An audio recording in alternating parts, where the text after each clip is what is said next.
기쁜 소식 밝은 세상 대구 가톨릭 평화방송. 안녕하십니까.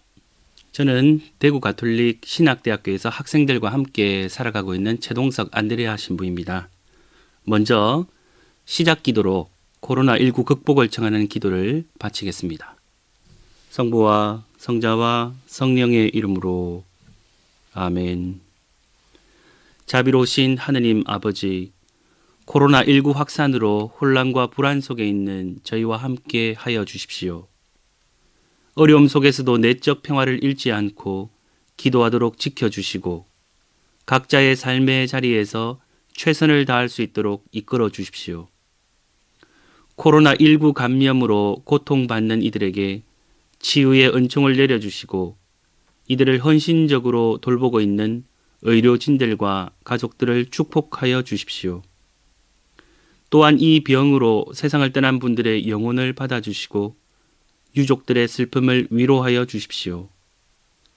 국가 지도자들에게 지혜와 용기를 더해 주시고 현장에서 위험을 감수하며 투신하고 있는 관계자들을 보호해 주십시오.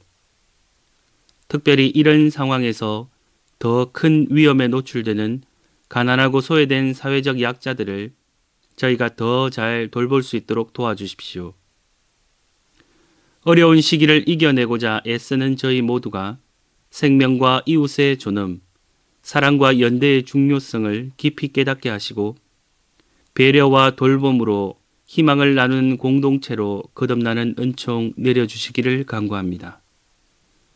우리의 도움이신 성모님과 함께 우리 주 예수 그리스도를 통하여 비나이다. 아멘. 성부와 성자와 성령의 이름으로 아멘. 예, 안녕하십니까. 이번 주 강의는 제3강 공안과 성경이라는 주제입니다. 먼저 우리가 너무도 잘 알고 있는 요한복음 8장 1절부터 11절 가늠한 여자와 예수 복음을 읽어보겠습니다. 예수님께서는 올리브산으로 가셨다. 이른 아침에 예수님께서 다시 성전에 가시니 온 백성이 그분께 모여들었다. 그래서 그분께서는 앉으셔서 그들을 가르치셨다. 그때 율법학자들과 바리사이들이 간음하다 붙잡힌 여자를 끌고 와서 가운데에 세워놓고 예수님께 말하였다. 스승님, 이 여자가 간음하다 현장에서 붙잡혔습니다. 모세는 율법에서 이런 여자에게 돌을 던져 죽이라고 우리에게 명령하였습니다. 스승님 생각은 어떠하십니까? 그들은 예수님을 시험하여 고소할 구실을 만들려고 그렇게 말한 것이다. 그러나 예수님께서는 몸을 굽히시어 손가락으로 땅에 무엇인가 쓰기 시작하셨다. 그들이 줄곧 물어대자 예수님께서 몸을 일으키시어 그들에게 이르셨다. 너희 가운데 죄 없는 자가 먼저 저 여자에게 돌을 던져라. 그리고 다시 몸을 굽히시어 땅에 무엇인가 쓰셨다. 그들은 이 말씀을 듣고 나이 많은 자들부터 시작하여 하나씩 떠나갔다. 마침내 예수님만 남으시고 여자는 가운데에 그대로 서 있었다. 예수님께서 몸을 일으키시고 그 여자에게 여인아, 그 자들이 어디 있느냐? 너를 단죄한 자가 아무도 없느냐? 하고 물으셨다. 그 여자가 선생님, 아무도 없습니다. 하고 대답하자 예수님께서 이르셨다. 나도 너를 단죄하지 않는다. 가거라. 그리고 이제부터 다시는 죄짓지 마라.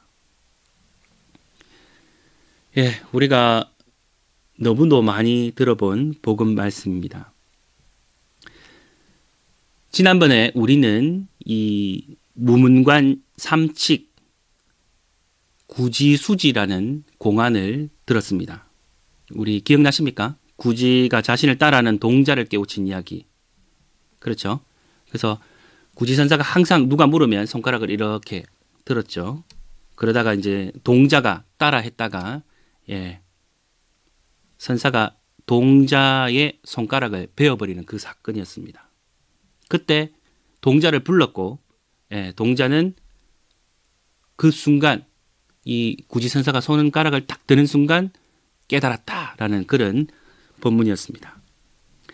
이 두 가지 오늘 말씀드린 이 현장에서 가늠하다 잡힌 여인과 구지, 수지, 공안, 첫째로 알아볼 수 있는 유사점이 있습니다. 뭐냐 하면 예수님이나 구지선사 두 사람 다 우리의 이 이성, 지적으로 해결할 수 없는 어려운 문제가 제기되자 그것을 기발하게 판가름한 점입니다.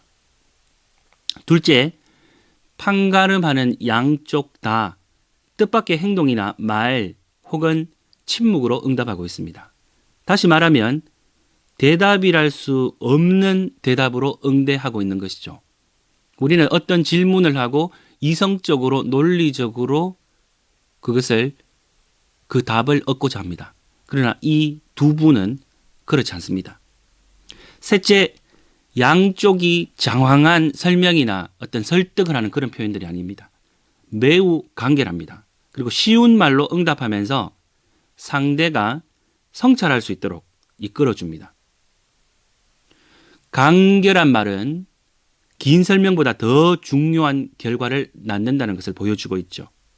그리고 양쪽이 다 잘못에 대해서 벌한다거나 벌하지 않는다거나 하는 이 이원 상대적 견해를 초월하여 그런 처벌이나 비처벌이 지향된 높은 차원의 경지에 있습니다. 사실 오늘 이 복음 말씀, 예수님께 들이댄 이 어려운 질문은 예수님을 올가미에 씌우려는 그러한 악의에서 제기된 것입니다. 사실 이 질문의 그 안에 바리사이들의 심술궂은 흉심이 들어있다고 볼 수 있습니다. 간음하던 현장에서 여자가 예수님께 끌려왔습니다. 사실 레위기 20장 10절을 보면 그 근거가 나옵니다. 어떤 남자가 한 여자와 간통하면 곧 어떤 남자가 자기 이웃의 아내와 간통하면 간통한 남자와 여자는 사형을 받아야 한다라는 것이죠. 그래서 이것으로 이 율법을 가지고 예수님께 올가미를 씌우기 위해서 왔습니다. 치욕으로 풀이 죽은 여자의 몰골은 민망하리만큼 초라했을 것입니다. 한번 상상해 보십시오. 현장에서 간음하다 들켰고 법에서 그들이 정한 율법에서 이제 풀려날 수 없는 그런 상황입니다. 예수님은 어떻게 해야 합니까? 율법 그대로 적용해야 합니까? 아니면 그 여인을 놓아주면 예수님 역시 율법을 어기게 되는 것이죠. 예수님을 고발할 구실들입니다. 당신이 설교하는 사랑의 가르침에 따르면 이 여자도 용서해야 할 것이다. 그러나 그렇게 되면 우리 유대인의 최고 법률인 모세의 율법을 어기는 것이 된다. 모세는 간음하는 여자는 돌로 쳐 죽이라고 명하였으니까 당신은 무슨 권리로 이 율법을 깨트리는가? 또 한편 만약 이 여자를 돌로 쳐 죽여야 한다고 당신이 말한다면 당신이 설교하는 사랑의 가르침과 모순이 되지. 그렇지 않을까? 그렇다면 어떻게 할 거냐? 뭐라도 말해보시오. 바로 예수님을 다그치는 바리사이들의 모습입니다. 근데 예수님 어떻습니까? 항상 이렇게 복음을 읽어보면 예수님은 굉장히 뭐랄까요? 막 성격이 급하고 베드로처럼 이랬다 저랬다 하지 않습니다. 침착성을 유지합니다. 평온하십니다. 그뿐만 아니라 상대의 서서히 시퍼런 격정을 침묵으로 응대하죠. 그것을 누그러뜨립니다. 그래서 그 논란의 속임수를 보기 좋게 폭로하죠. 일반 사람들은 다그치면 당황하고 등에 땀이 쫙 흐르면서 얼굴이 붉어지고 이제 어떻게 해야 할까? 궁지를 어떻게 모면해야 될까? 그렇게 생각합니다. 그러나 예수님은 침묵하십니다. 그러면서 모두의 마음들이 순간 격정에 올라갔던 마음들이 천천히 누그러지죠. 예수님은 이성적으로 논리적으로 설명하지 않았습니다. 바로 몸으로 말합니다. 몸은 소리 내지 않더라도 이야기를 할 수 있습니다. 이 몸의 언어라는 것은 본질적으로 이 입으로 발생하는 언어보다 더 앞섭니다. 이 몸으로 하는 이런 몸짓, 우리 왜 해외에 나가면 외국어 몰라도 이 흔히 말하는 몸짓 언어라고 하죠. 예. 이 언어를 통해서 조금만 표현하면 사람들이 다 알아듣습니다. 구두 언어를 낳는 원천이 바로 이 몸의 언어입니다. 주변에 이렇게 보면 이 말이 좀 많으신 분들 있죠. 예, 말이 좀 많으면 어떻게 됩니까? 자기도 모르는 사이에 자기 의도와 상관없이 말을 내뱉었을 때 주워 담기 어려운 그런 경험을 하기도 합니다. 또 실수를 많이 하기도 합니다. 이야기의 의미가 또 가벼워지기도 합니다. 그래서 말이 많으면 많을수록 격언에도 다 나오죠. 일상생활에서 자주 경험하는 그런 실수들 우리는 알고 있습니다. 그러나 몸의 말은 어떻습니까? 입으로 발생하는 말의 원천입니다. 아무리 길어내도 마르지 않는 샘과 같습니다. 이 오늘 이렇게 복음과 공안을 서로 비교하게 되는데요. 구지, 수지, 이 공안이 참 어울리는 것 같습니다.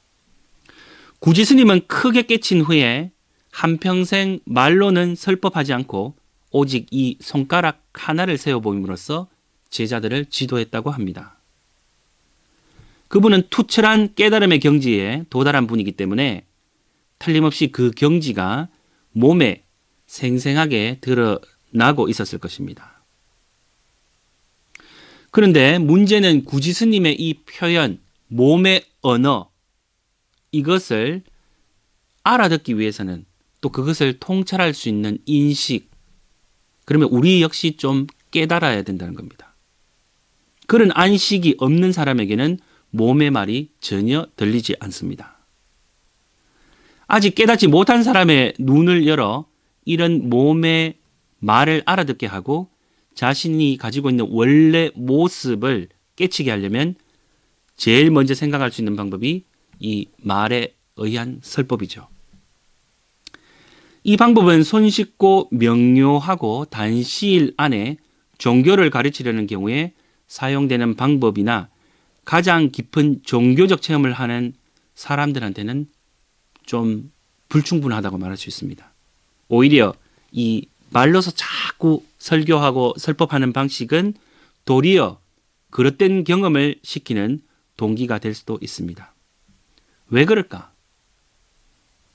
깨달음이라는 것은 인간 전체 실존의 전환을 이야기합니다. 우리 첫 강의 때 이야기했죠. 회개, 정화를 통해서 회개하는 것.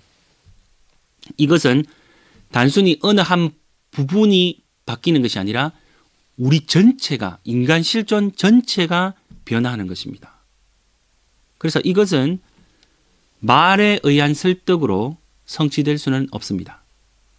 그리고 사실 이 깨달음의 경지라는 것은 말로 표현되기 어렵습니다. 다 설명 안 됩니다. 우리 살아가다 보면 어떤 상황들이 다 설명이 됩니까? 인과관계가 있고 이것이 왜 일어났고 일일이 설명을 다 못합니다. 일상생활도 그럴진데 이 깨달음의 경지, 이것은 우리가 설명을 못하죠.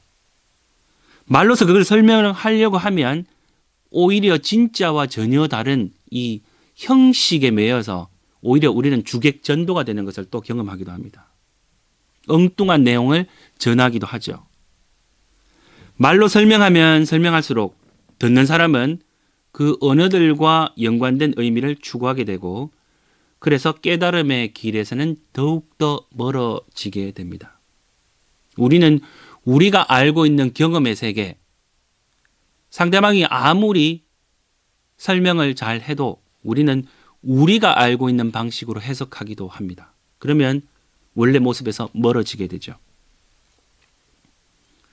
구지 스님의 방법, 이 손가락 하나의 몸 언어, 이것은 이런저런 의미만을 추구하던 제자들의 사고방식에서 벗어나지 않을 수 없게 합니다.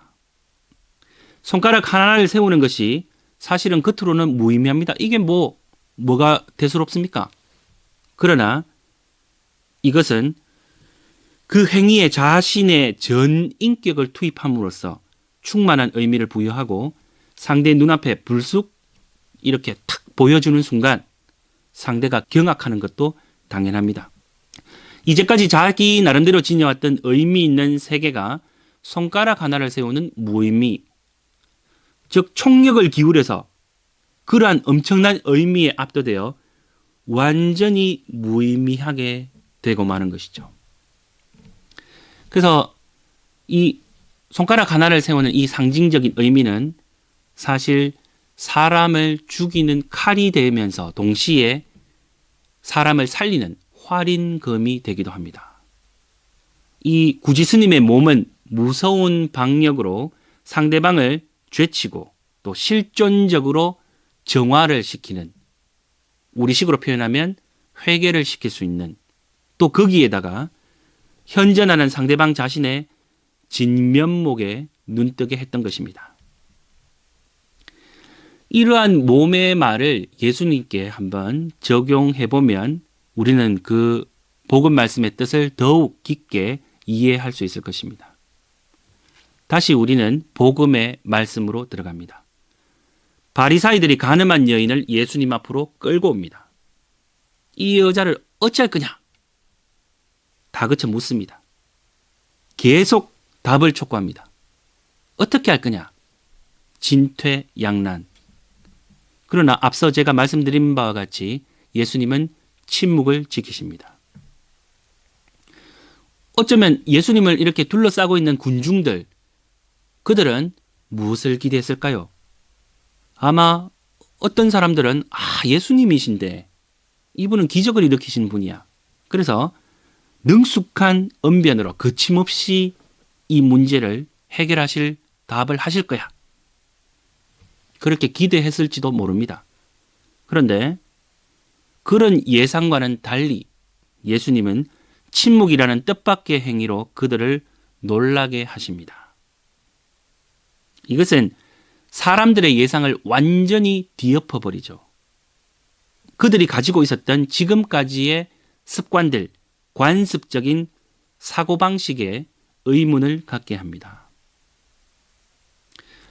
예수님께서는 전 인류를 구원하시려는 뜻을 품었기 때문에 십자가의 죽음을 받아들였습니다. 예수님께서는 온 마음과 온 힘을 다하여 이 성부의 뜻, 인류를 구원하겠다는 이 뜻으로 자신의 전 존재를 충만케 하면서 침묵을 지키셨던 것입니다. 그렇다면 예수님의 몸은 전 인류를 구원하리라는 그 다함 없는 서원을 이야기하고 있었음에 틀림없습니다. 만약에 이 말로 설명할 수 없는 이 서원을 누누이 하나하나씩 설명을 다 한다면 어떻게 되겠습니까? 일일이 사람들에게 설명을 못합니다. 그렇게 하면 다 설명을 한다 해도 말씀드린 바와 같이 어떤 사람에게는 그 뜻이 100% 전달 안 될 수도 있습니다. 누구에게는 아무런 효과가 없을 수도 있습니다. 그러나 반대로 이 침묵을 지킴으로써 몸 전체 이야기가 환히 드러나며 그 다음 없는 서원이 만민에게 명백하게 밝혀지게 됩니다. 예수님의 이 침묵이라는 살인검, 표현이 좀 무섭습니다. 그렇지만 이 살인검, 바리사이들은 이 칼에 얻어 맞았다고 말할 수 있겠습니다. 그리고 예수님은 입을 이렇게 여십니다. 너희 가운데 죄 없는 자가 먼저 저 여자에게 돌을 던져라.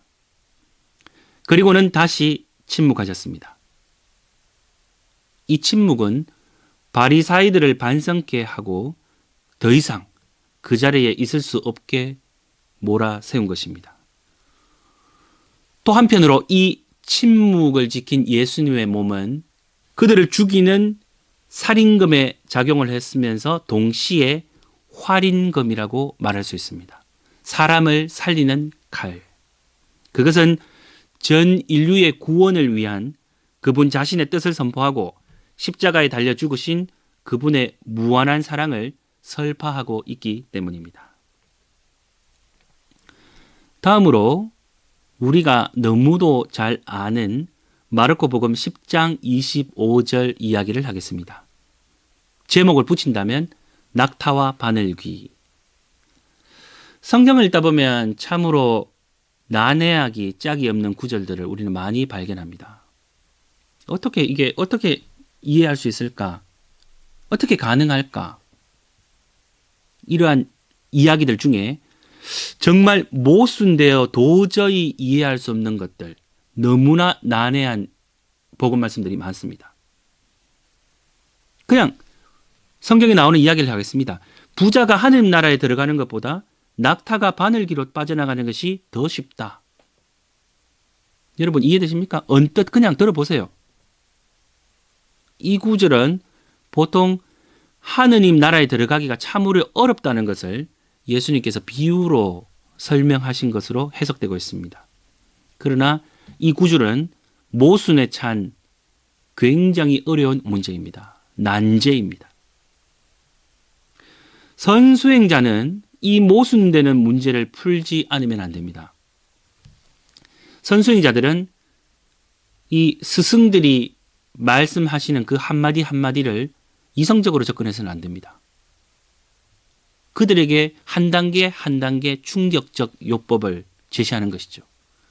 물론 이 충격적이라는 것은 제가 표현을 했는 것인데 우리의 판단, 사고, 추리, 이성적인 것을 한순간에 무너뜨리는 역할을 하는 겁니다. 인간이 아무리 머리를 짜고 아무리 생각해도 그 모순을 해결할 수가 없습니다. 참 어렵습니다. 왜? 우리가 지금까지 지녀온 사고방식들이 있습니다. 우리가 세상을 바라보는 우리들에게 익숙한 관점들이 있습니다. 이것을 근본적으로 바꾸어야 해결됩니다. 성경 구절을 계속해서 자세히 살펴보겠습니다. 예수님께서 주위를 둘러보시며 제자들에게 말씀하셨다. 재물을 많이 가진 자들이 하느님 나라에 들어가기는 참으로 어렵다. 제자들은 그분의 말씀에 놀랐다. 그러나 예수님께서는 그들에게 거듭 말씀하셨다. 얘들아, 하느님 나라에 들어가기는 참으로 어렵다. 부자가 하느님 나라에 들어가는 것보다 낙타가 바늘귀로 빠져나가는 것이 더 쉽다. 그러자 제자들이 더욱 놀라서 그러면 누가 구원받을 수 있는가 하고 서로 말하였다. 예수님께서는 그들을 바라보며 이르셨다. 사람에게는 불가능하지만 하느님께는 그렇지 않다. 하느님께는 모든 것이 가능하다. 사실 이 제자들은 이미 마르코복음 앞장에 나오지만 그들은 많은 걸 버렸습니다. 심지어 모든 것을 버렸습니다. 거물도, 배도, 아버지도. 그러니까 가족, 모든 것을 버린 거죠. 직업도 버리고. 모든 것을 버리고 당신을 따르고 있는 제자들. 이 제자들에게 참으로 어려운 물음을 던지고 있습니다. 사실은 예수님이 제자들을 어렵게 하려고 하는 게 절대 아닙니다. 그분은 사랑 그 자체이시죠. 따뜻한 마음으로 사랑으로 제자들을 이끌어 주려는 마음이 핵심입니다. 근데 이 구절을 보면 놀랐다는 표현이 두 번 표현됩니다. 놀랐다. 더욱 놀랐다. 한 번도 아니고 두 번씩이나 놀랐습니다.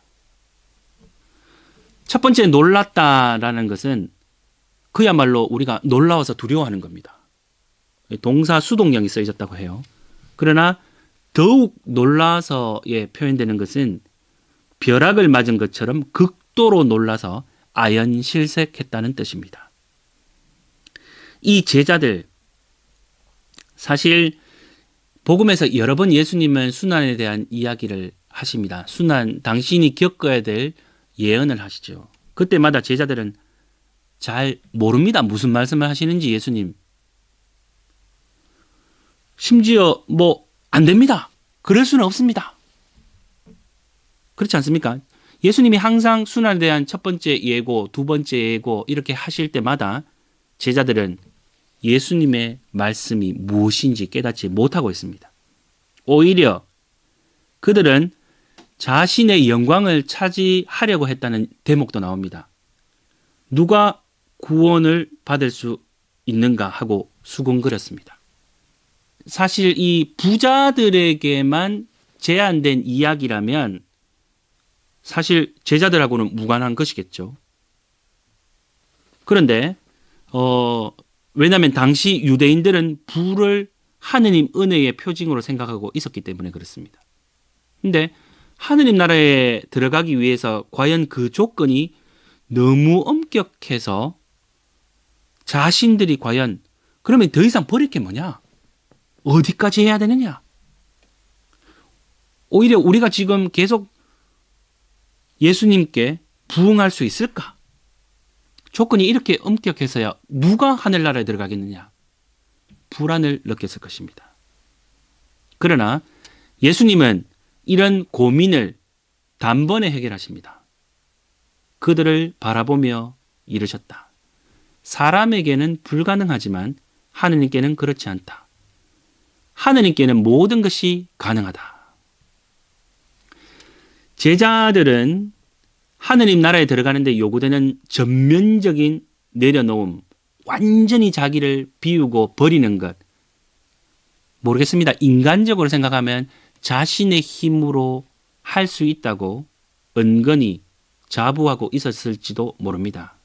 그들의 무의식의 심층 안에는 그들이 많은 선행을 또 했고 예수님이 하라는 대로 했고 또 정말 떠나기 어렵지만 가족들도 버렸고 물론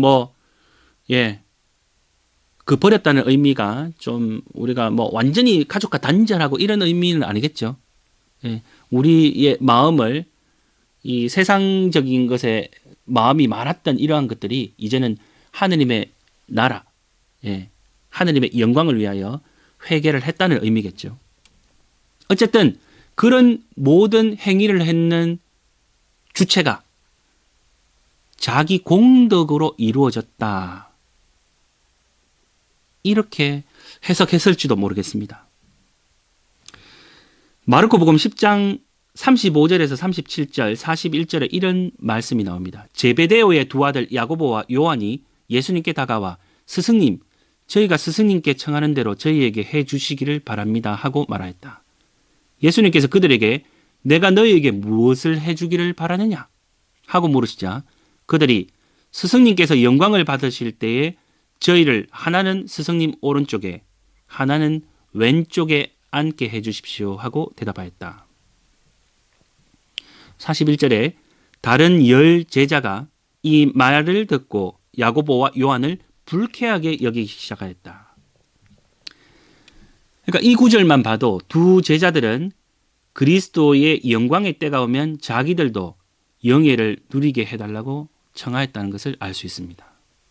다른 제자들은 그들을 불쾌하게 여기기 시작한 것이죠. 즉 제자들은 특별히 두 제자로 이렇게 표현은 되지만 다 버리고 다 떠났다. 그러나 제자들 마음속에 자기에 대한 집착, 하늘나라 가면은 영광을 받게 될 때 한쪽은 오른쪽, 한쪽은 왼쪽에 앉게 해달라고 청하는 이 마음. 아직까지 자신에 대한 집착이 뿌리 깊게 남아 있었음을 말해줍니다. 그래서 이상의 추론이 옳다면 예수님께서 제자들을 바라보시며 얼마나 이 따뜻하고 자상하게 바라봤겠습니까? 그들의 은밀한, 표현하기는 어렵지만 심청 속에 아직까지 대사일번 크게 죽지 못하는 그 아집을 죽이고 그들을 하느님의 생명으로 되살리기 위함이었을 것입니다. 다시 말하면 교리를 가르치는 것이 아니라 제자들에게 실존적 전환을 촉구하신 것입니다. 만약 예수님께서 바라신 대로 제자들이 참으로 완전히 자기 전환을 할 수 있었다면, 자기 회개를 할 수 있었다면 낙타와 바늘기에 관한 예수님의 말씀이 모순되는 것으로 생각되지는 않았을 것입니다. 그토록 2번이나 소스라치게 놀라지 않았을 것입니다. 제자들은 아직까지 내가 구원되어야 된다. 내가 영광을, 당신이 영광스럽게 될 때 내가 그 자리에 있어야 한다. 바로 나, 혹은 내가 무대에 서야 된다. 내가 중심이 되어야 된다. 이런 생각에 대한 모든 집착을 끊어버리고 상대방 입장에 섬으로써 하느님 편에서 모든 것을 볼 수 있었다면 하느님은 무슨 일이나 다 하실 수 있다는 사실이 그들에는 명명백백한 현실이 되었을 것이기 때문입니다. 자, 그리고 다음 주제로 어린이의 마음, 그리고 무의 마음, 무심이라고 하죠. 그 이야기를 해보고자 합니다. 선종에서 무 혹은 무심이라고 부르는 것이 예수님께서 말씀하시는 어린이의 마음과 같은 것이라고 흔히 이야기하기도 합니다. 한번 언급했습니다. 이 선종의 첫 관문, 선체험의 첫 관문, 이 스승을 만나 뵙고 정식으로 스승과 제자의 예를 갖춘 다음 제일 먼저 주어지는 공안은 대부분 무자 공안이라고 합니다. 이미 2강에서 언급되었죠. 그 조주 스님, 그 무문관 화두 제1칙 굿자 무불성. 간략하게 한번 복습해 보면요. 어느 날 한 참선자가 조주 선사에게 여쭙습니다. 개에게도 부처가 될 성품이 있습니까? 무, 없다. 불교에서는 일체의 중생이 모두 이 부처가 될 성품, 불성이라고 합니다. 불성을 지니고 있다고 가르치죠. 교리상으로 말하면 개에게도 불성이 있겠지만 상식이나 경험상으로 생각해보면 개가 불성을 지니고 있다고는 생각되지 않습니다. 앞에서 말하는 스님은 불교의 교리와 일반 상식적 생활체험의 중간에 끼어서 어찌할 바를 모르는 그런 질문을 조주 스님에게 던졌을 것입니다. 스님은 간단하게 없다, 무라고 대답했습니다. 사실 개에게 불성이 없다라고 말하고 있는 것은 아니겠죠. 그런 뜻으로 말했다면 불교 교리를 부정하게 되는 것입니다. 그는 다른 기회에 같은 질문을 받았을 때는 있다, 유라고 답변했습니다. 그래서 이 없다, 무라는 것은 어쩌면 우리가 그냥 이야기하는 유, 무, 있다, 없다 이런 점을 완전히 또 초월하는 그런 것이라고 우리는 추론해 볼 수 있습니다. 이른바 동양적 무라는 개념입니다. 이성적 추론으로 도달할 수 없는 무의 해석입니다. 머리로 아는 것이란 이런 해석을 가리킬 것입니다. 탁상공론이라고 하죠. 그러나 이러한 것은 살아있는 그런 지혜가 아닙니다. 머리로 어떤 것이 이해됐다고 해서 몸과 마음이 반드시 그 이해를 따르는 것은 아닙니다.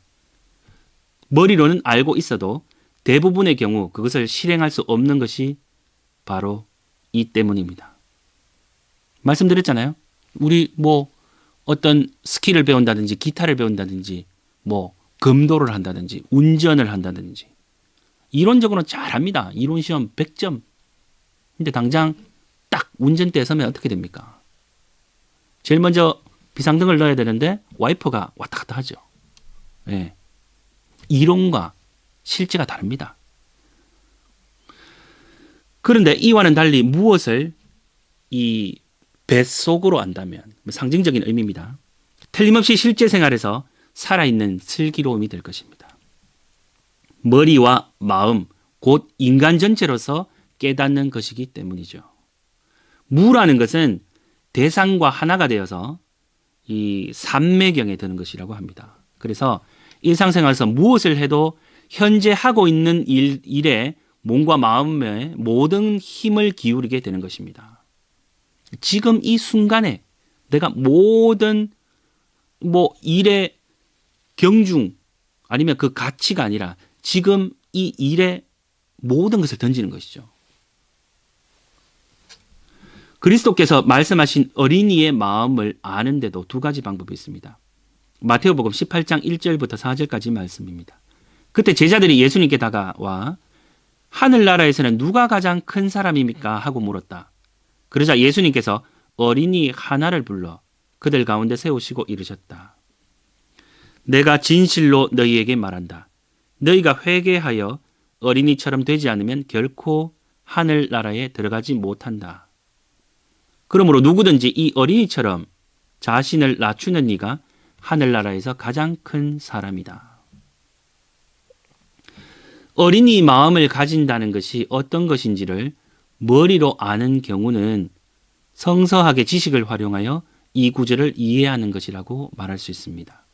예컨대 어린이의 마음이란 겸손하고 자기를 낮추는 마음을 의미한다.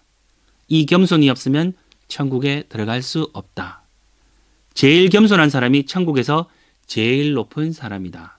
그러니까 우리도 겸손을 배우지 않으면 안 된다. 머리로 안다 하더라도 마음 자체, 마음 전체는 또 전과 같이 계속 교만하다면 아무 소용이 없을 것입니다. 머리와 마음에는 거리 차이가 있다고 하죠. 어린이의 마음을 뱃속으로 안다라는 것은 무슨 뜻일까요? 어린이의 마음을 머리와 마음 속으로 곧 인간 전체로서 깨닫는다는 뜻입니다. 어린이 마음을 가진다는 것이 아무 일도 하지 않고 그냥 누워만 있는 갓난아기 같은 그러한 소극적인 기분을 가진다는 뜻이 절대 아닙니다. 자, 그렇다면 깨달음에 이르는 심리 과정을 한번 살펴보고자 합니다. 깨치기 위해서는 모든 인식작용이나 추리작용을 완전히 버리지 않으면 안 됩니다. 두 번째, 몸의 자세를 단정히 하고 호흡을 고르게 해서 마음속으로 무라고 외치면서 무라는 단어에 정신을 집중합니다. 그렇게 하면 의문이 일어납니다. 무란 무엇일까? 도대체 무가 무엇이지? 나는 무엇인가에 대한 의문, 이것이 몸 전체에 꽉 차지 않으면 안 됩니다. 무문스님은 이렇게 묘사하고 있지요. 360골절, 84,000호규, 즉 호규라는 모공입니다. 84,000개의 모공. 이것으로서 전신에 이 의문을 일으켜 무자를 참고하라 하셨습니다. 이 무를 밤이나 낮이나 잊어서는 안 되며 좌선 중에서도 식사 때도 휴식 시간에도 부단히 외며 거기에 모든 정신을 집중한다. 그러는 동안 머릿속으로 무란 허무라든가 혹은 유에 반대되는 무라든가 혹은 유무를 초월한 절대무라든가 하는 생각 자체도 해서는 안 된다. 다음 단계로서 이렇게 열심히 수행을 거듭하면 완전히 열중하게 되고 자기 자신을 잊게 되고 더 이상 이 머리로 통상적인 인식작용을 할 여지가 없어지고 마는 것입니다. 이런 상태가 지속되면 이제까지 배워 익힌 망상의 뿌리를 말끔히 없애버리고 마음은 더욱더 순수해지고 성숙하게 됩니다. 그리고 마침내 주체와 객체의 구별이 없어지고 무자와 자신이 하나가 되는 것입니다. 이 경지는 벙어리가 꿈을 꾸고 다만 자기 홀로 그것을 알고 있듯이 스스로 체득할 수밖에 없습니다. 지금 제가 애청자들에게 알려주는 이런 단계 역시 우리 스스로가 깨닫지 않으면 알 수 없는 것이죠. 이 6가지 단계를 이론적으로는 알 수 있습니다. 그러나 말로써 아무리 표현해도 안 된다는 것이죠. 우리보다 먼저 이 길을 간 사람들이 그 길잡이가 될 만한 말을 많이 남겨주었습니다. 대부분의 사람들은 무심이란 사람이 목석같이 무감각하게 되는 것이라고 생각할지는 모르나 결코 그렇지 않습니다. 예를 들면 목숨을 건 금술의 대결에서 적과 맞설 때 어디에도 마음을 두지 않고 전신의 기력이 충만하게 하는 경지가 바로 이 무심이라고 말할 수 있습니다. 사방팔방으로 미치지 않는 데 없이 의식을 충실케 하면서 아무 것에도 마음을 두지 않으면 상대가 어느 쪽으로 이렇게 공격을 해와도 적각 대응할 수 있고, 한편 상대에게 어딘가 틈이 있으면 날쌔게 일격을 가할 수 있습니다. 이와 반대로 마음이 어느 한 곳에 머무르면 거기에 정체하게 되므로 다른 데는 주의력이 미치지 못해 틈이 생기고 마침내 결투에 지게 됩니다. 적의 칼에 마음을 두면 거기에 마음이 매이고 적의 몸의 움직임에 마음을 두면 거기에 마음이 사로잡힙니다. 자기 칼에 마음을 두면 거기에 정신을 빼앗기고 맙니다. 쉽진 않죠. 어떤 일의 전문가가 된다는 것. 우리는 항상 이 있는 그대로 그 순간을 즐기면서 기쁘게 그 일을 해낸다기보다는 이 온몸에 신경이 곤두서고 집중을 하다 보면은요 실수도 합니다. 또 이 일을 잘 해낼 수 있을까에 대한 걱정도 앞서기도 하고, 그러다 보면 이 본질과는 다른 주변의 어떤 지엽적인 일에 내가 집중을 하게 되고, 그러다 보면은 실수를 거듭하게 되는 것이죠. 마음이 많이 이렇게 흩어지는 것을 우리는 일상 속에서 경험을 많이 하게 됩니다. 우리가 이런 어떤 완전히 이 무심에 도달하기 위해서는 영혼과 육체의 모든 힘을 다해서 진지하게 수행하지 않으면 안 됩니다. 그리고 혼신의 힘을 기울여야 하죠. 이렇게 되면 어떤 곳에도 마음을 두지 않으니 그 마음이 자기 전 존재에 가득히 번지고, 또한 그렇게 온 몸에 두루 퍼지면 마음이 손에 들어갈 때는 손의 일을 하고, 발에 들어갈 때는 발의 일을 하고, 눈에 들어갈 때는 눈의 일을 하고, 그 들어가는 곳마다 스며드는 정도만큼 그 부분의 구실을 다한다고 할 수 있게 됩니다. 계속해서 어린이의 마음을 한번 또 보겠습니다. 예수님께서 어린이와 같은 마음을 가지라는 말씀을 하시게 된 경위는 다음과 같습니다. 마르코복음 10장 13절 이하 말씀입니다. 사람들이 어린이들을 예수님께 데리고 와서 그들을 쓰다듬어 달라고 하였다. 그러자 제자들이 사람들을 꾸짖었다. 예수님께서는 그것을 보시고 언짢아 하시며 제자들에게 이르셨다. 어린이들이 나에게 오는 것을 막지 말고 그냥 놓아두어라. 사실 하느님 나라는 이 어린이들과 같은 사람들의 것이다. 내가 진실로 너희에게 말한다. 어린이와 같이 하느님 나라를 받아들이지 않는 자는 결코 그곳에 들어가지 못한다. 그러고 나서 어린이들을 끌어안으시고 그들에게 손을 얹어 축복해 주셨다. 이것을 보면 예수님은 이 격식을 찾는 딱딱한 인격자라기보다는 누구나 편안하게 쉽게 다가갈 수 있는 그런 다정다감한 분이라는 것을 알 수 있습니다. 이와는 반대로 제자들은 좀 엄격합니다. 제자들이 볼 때는 예수님이 당신의 스승이고, 그러니까 막 이렇게 어린이들이 달려왔을 때 예수님께 어린이들을 쓰다듬어 달라는 청원이 있자 제자들은 그들을 꾸짖습니다. 제자들은 한편 아직 예수님의 정신을 몸에 배도록 감덕하지 못하고 있었던 것입니다. 이 모습에 대해서, 제자들의 태도에 대해서 예수님께서 언짢아 하십니다. 그것을 보고 제자들은 깜짝 놀랐을 것입니다. 예수님의 노여움은 매우 중요한 의미를 띠고 있습니다. 예수님은 왜 언짢아하셨을까요? 그것은 바로 제자들이 예수님께서 가장 중대한 가르침으로 여기고 계시던 점과 완전히 배치되는 소행을 했기 때문입니다. 그대로 내버려 두면 제자들은 예수님께서 선포하시는 복음을 터무니없이 잘못 해석하고 인류 구원에 해로운 화근을 후세에 남길 것이 틀림없습니다. 가도학기 신부님은 한 예화를 우리에게 알려줍니다. 신부님께서 아침 대슈 선도량에 다니기 시작할 무렵 아침마다 이렇게 다래가 시작됩니다. 다도라고 말할 수 있겠죠. 스님은 K씨에게 조용히 말을 건네며 묻습니다. 이 다래를 진행하는 스님이겠죠. 선도량의 주지 스님이라고 말할 수 있겠습니다. 이분의 말씀입니다. 들은 바에 의하면 자네는 모씨로부터 직심영유의 법정을 가르쳐 달라는 청을 받고 그 사람 집에 가서 가르쳐 주었다는데 그게 사실인가?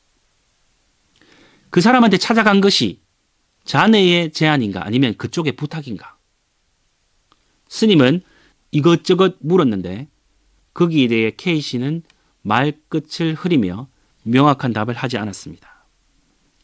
바로 그때 스님은 청청병력처럼 일갈하시며 그를 호되게 꾸짖었습니다.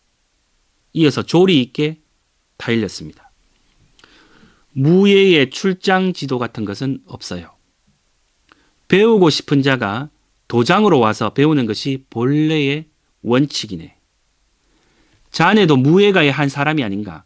무예가면 무예가답게 그 도를 엄격히 지켜야 하네.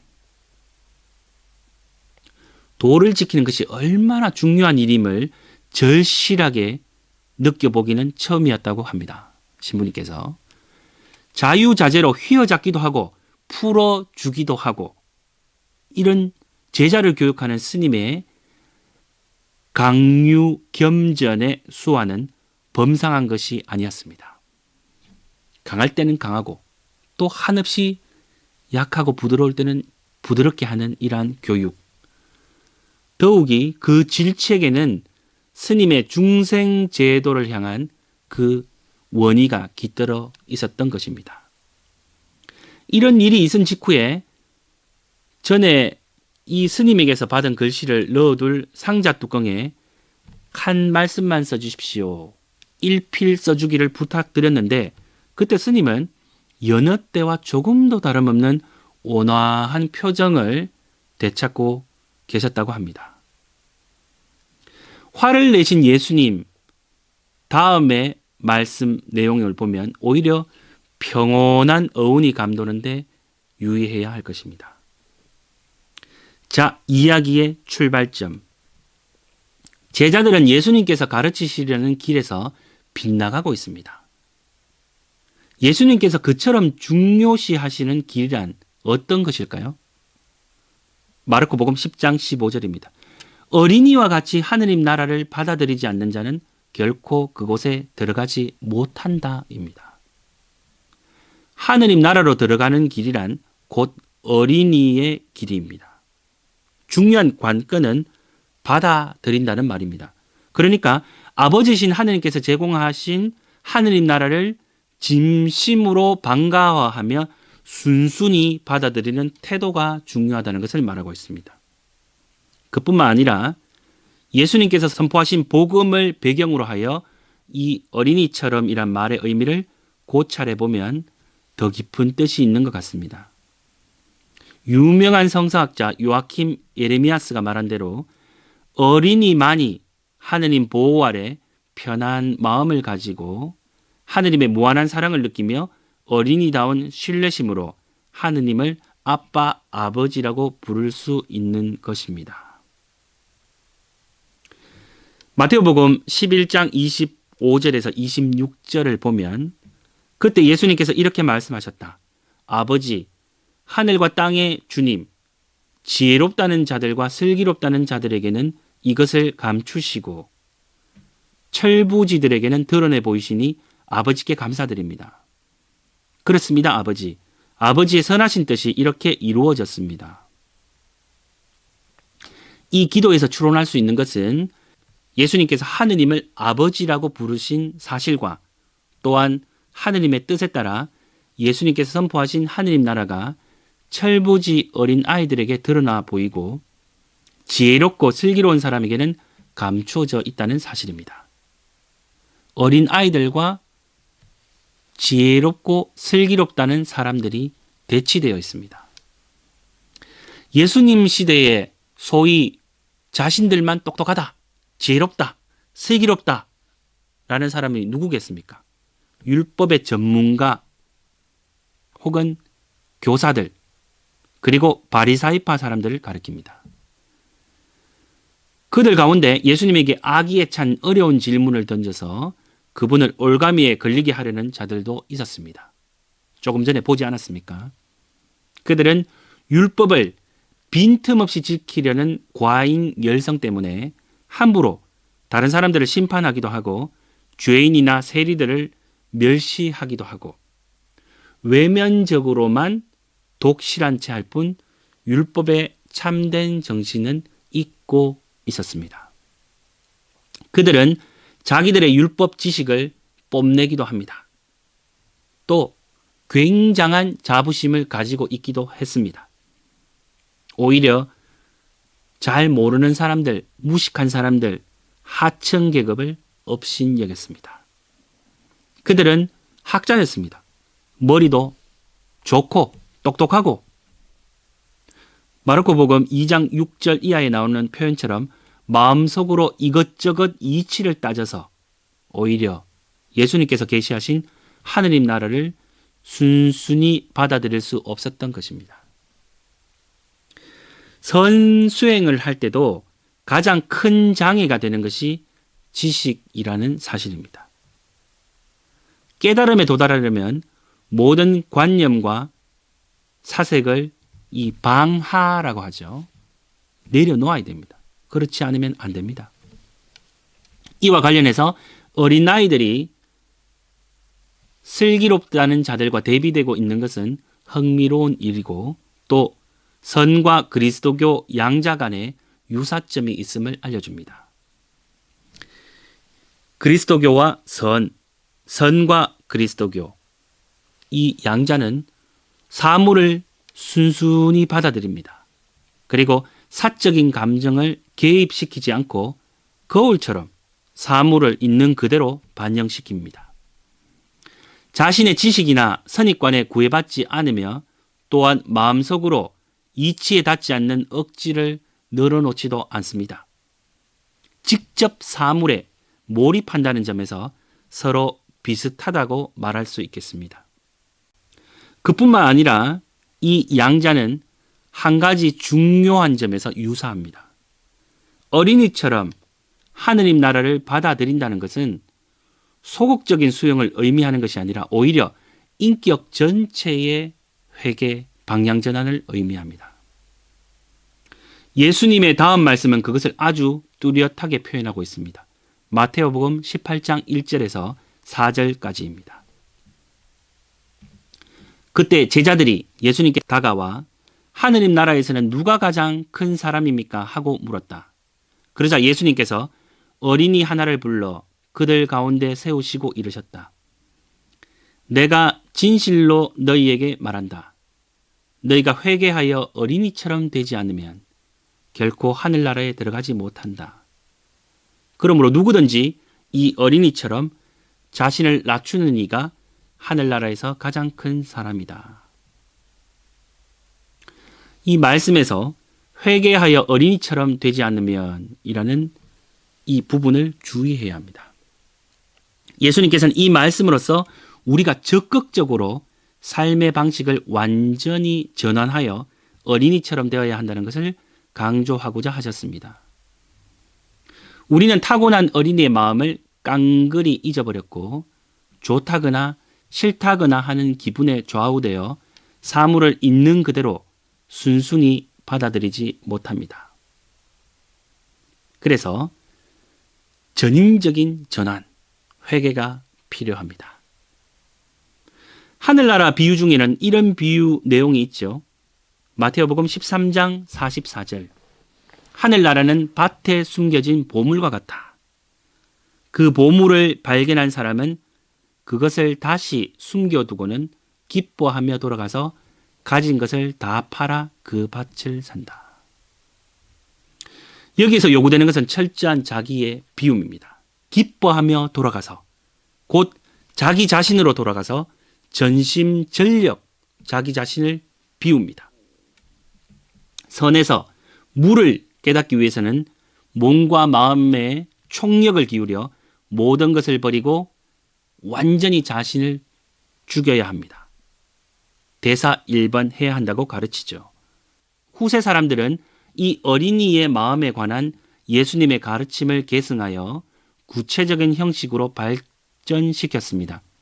가령 우리가 잘 아는 아시시의 프란치스코 성인, 단순한 청빈의 길로, 아빌라의 데레사 혹은 십자가의 성료와는 전부 아니면 저 완전한 이탈을 이야기하죠.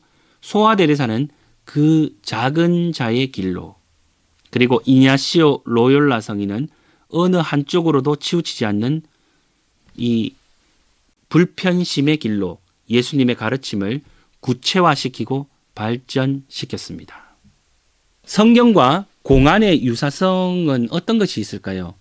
이 부분에 대해서 한번 살펴보겠습니다. 다음과 같은 점에서 구조상 비슷합니다. 첫째, 신약 성경은 본래 스승이신 예수 그리스도께서 당신 말씀을 듣는 이들을 제자로 삼아 당신과 같은 길을 걷게 하려는 메시지입니다. 공안도 바로 스승, 이 사승이 제자에게 주는 과제라는 점에서 비슷합니다. 두 번째는 그리스도의 말씀은 하느님 나라가 다가왔으니 회개하라 라는 실존 전환의 촉구입니다. 이것은 공안이 회두 환면을 다그치는 물음이라는 점과 상응합니다. 셋째, 공안은 비사량이라고 하죠. 우리가 이렇게 생각하지, 관념적으로 생각하지 않는 것. 비사량의 사량이라는 경지를 나타내는 것과 비슷하게 하느님에 관해 말하는 성경의 메시지는 다름 아니라 언제나 저 이해할 수 없는 신비를 가리키고 있는 것입니다.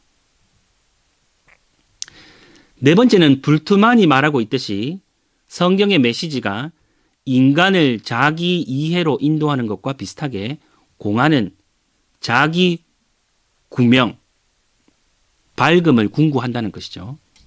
곧 본연의 자기를 깨닫도록 하는 것입니다. 다섯 번째는 공안이 좌선이나 독참과 분리될 수 없는 것과 같이 성경의 올바른 해석을 위해서는 기도, 구체적으로 말하면 묵상 혹은 영적 지도, 교회의 교도 등이 필요하다는 것을 가톨릭 교회는 초창기부터 강조해 왔습니다. 여러분의 몸은 성령의 성전입니다라는 말씀이 있습니다. 고린도전서 6장 19절이죠. 성경에서 말하는 몸은 살아있는 인간 전체를 가리킵니다. 바오로 성인에 의하면 하느님의 은혜뿐 아니라 하느님 자신이 몸 안에 계신다고 합니다. 성령이 우리 안에 계시면서 성부이신 하느님을 향해 아빠, 아버지라고 외치며 기도하고 있다는 것입니다. 우리 몸이 성령의 성전이란 사실, 그것을 품고 있습니다. 우리가 의식하건 말건 그리스도인의 몸은 존재론적으로 성령의 성전입니다. 바오로 성인은 이 엄연한 현실을 지적하고 있는 것입니다. 숨겨진 현실, 우리는 이러한 것을 잘 모르고 살기도 하죠. 그럼 어떻게 이것을 깨달을 수 있을까요? 첫째, 원죄의 뿌리를 제거해야 합니다. 둘째, 우리 내면에 깊이 묻혀있는 것을 파내야 합니다. 셋째, 회개, 즉 정화를 해야 합니다. 그리고 지혜를 깨우쳐야 합니다. 우리가 이러한 올바른 수행을 하게 되면 우리의 몸이 정화되고 이제 성령의 성전인 우리의 몸, 이것이 작동하기 시작합니다. 성령 자신이 작용하여 욕정의 불을 끄고 원죄의 뿌리를 뽑아 몸을 합당한 거처로 만듭니다. 이제 그때 성령의 성전은 깊은 잠에서 깨어납니다. 이 깨달음은 일종의 영적인 깨우침이라고 말할 수 있겠죠. 이성의 반성작용은 아닙니다. 몸 안에서 활동하는 성령과 하나가 됨으로써 바로 그 활동 가운데서 직관하는 것입니다. 우리 일상생활 속에서 성령의 가르침, 성령의 움직임에 우리가 하나가 된다는 것입니다. 이렇게 성경과 공안은 참 많이 닮아 있습니다. 앞으로 우리가 성경을 읽을 때 성령이 어떻게 움직이는지에 대해서 깨달을 수 있도록 또 거기에 집중할 수 있도록 기도를 열심히 하고 또 우리의 마음을 비워내는 그런 연습을 자주 해야겠습니다. 오늘 강의는 여기에서 마치겠습니다. 마친 기도 영광송 바치겠습니다. 성부와 성자와 성령의 이름으로 아멘. 영광이 성부와 성자와 성령께 처음과 같이 이제와 항상 영원히 아멘. 성부와 성자와 성령의 이름으로 아멘. 감사합니다.